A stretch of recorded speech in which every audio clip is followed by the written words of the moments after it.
Ladies and gentlemen, good afternoon from the flight deck. We're cruising at 37,000 feet. We just passed over the coast. We'll be beginning our descent in about 30 minutes. I'd like to take this opportunity to welcome you to America. Yeah. For beautiful, for spacious skies, for amber waves of green, for purple mountain majesties above the fruited plain.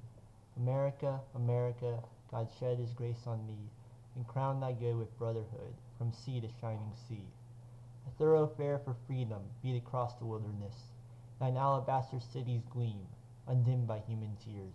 America, America, God shed his grace on thee, and crown thy good with brotherhood, from sea to shining sea. These words by Catherine Lee Bates describe what immigrants dreamed and hoped for in America. But as thousands and millions of immigrants have flocked to these shores, have their dreams been fulfilled, or have they been leached away by oppression and racism? The answer to this question differs greatly based on who it was that came and where they settled. We will delve into the intricacies of answering this complicated question. In order to do this, we must first understand what was happening in America at this time. America had just undergone a civil war, testing whether that nation or any nation so conceived and so dedicated can long endure. That was from Lincoln's Gettysburg Address.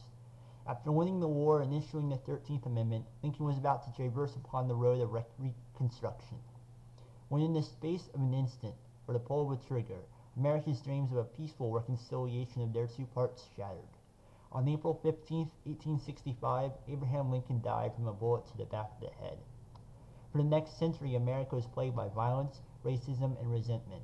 But when gold was discovered in California on January 24, 1848, a flood of people swarmed to the west coast. As news of this gold strike spread to the rest of the world, a flood of immigrants rushed to America's doors. One special group of immigrants has left their mark deeply ingrained in the fabric of America's being: the Chinese. The Chinese came to America because of better jobs, better pay, and new opportunity. But they also came to America because of social and political factors that were pressuring them to. At this time, China was racked by civil unrest. The ruling class was racked by corruption. They taxed their peasants into the ground. The entire country was enveloped in war.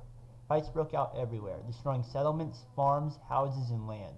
Also, the land was plagued by drought, which destroyed the crops for many years, driving the country to the brink of starvation. So when the stories of gold and the chance to strike it rich reached China, many Chinese people jumped at the chance of immigrating to America. They planned on making enough money to be able to send some back and support their families with their new jobs. Also before this time, China was an isolationist country, meaning that the European nations were not allowed entrance to China except by certain ports. But the European nations pressured the Chinese government to open up the country so that they could sell their goods there. And so the British invaded China, forcefully opened their doors to the world. This is called the Opium War. The U.S. also pressured China to open their doors so that Chinese men could immigrate to the U.S. because they were wanted for cheap labor. At first, immigration was illegal. Therefore, in order to immigrate to the U.S., the Chinese had to pay outrageous sums of money, thus ensuring that once they actually got to the land of opportunity, they would be in serious debt. And after getting to the U.S., they were barraged by racism, which made their integration process nearly impossible. The immigration of Chinese was also influenced by economic factors. In China, the common person had to scrape by an existence on little to no income. So when given the chance to get paid what seemed to them a lot of money in America, they jumped at the chance and came by their thousands.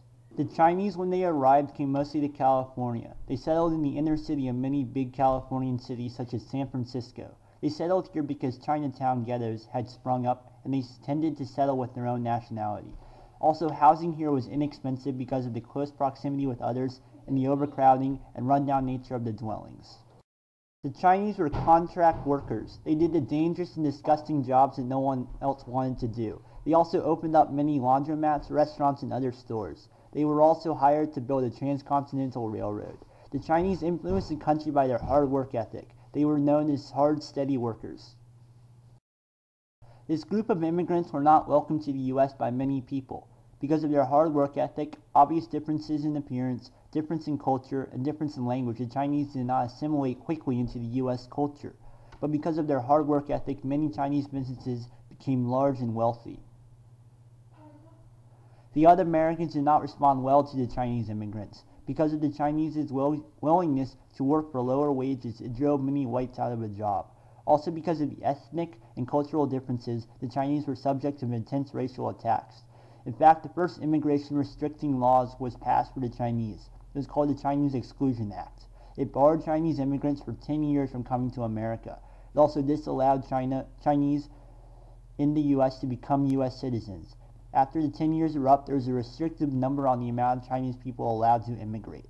Racism continued for decades leading up to World War II, but after the U.S. soldiers fought with their Chinese allies, the bans on immigration were lifted and the Chinese were able to more fully integrate into the U.S. culture. The Chinese kept many of their customs as they came to the U.S. It is now part of the American culture too. They brought the Chinese New Year, Chinese food, and ping pong. The Chinese came to the U.S. because it was a land of opportunity. They were looking to remake their lives, but the American people could not put aside their racism to welcome these new people into their country. Because of that, the Chinese were subject to racist laws and attitudes. It was only after World War II that the Chinese finally got the equality that was promised to all men under the Constitution. Have the dreams of immigrants finally come true? You can't find a major city in the U.S. without a Chinatown. There's a Chinese restaurant in literally every town. But does that mean that the Chinese are accepted? Maybe they are culturally and ethnically accepted. But are those racist feelings truly gone? Has the Chinese been accepted as equal to the white? Or is there an invisible line that neither side will cross to bridge the gap between the two cultures? Only time will tell. As Martin Luther once said, I would dream that one day this nation will rise up and live out the true meaning of its creed. We hold these truths to be self-evident, that all men are created equal. And when this happens, when we allow freedom ring, when we let it ring from every village and every hamlet, from every state and every city, we will be able to speed up that day when all of God's children, black men and white men, Jews and Gentiles, Protestants and Catholics, will be able to join hands and sing in the words of the old Negro spiritual, free at last, thank God Almighty, we are free at last.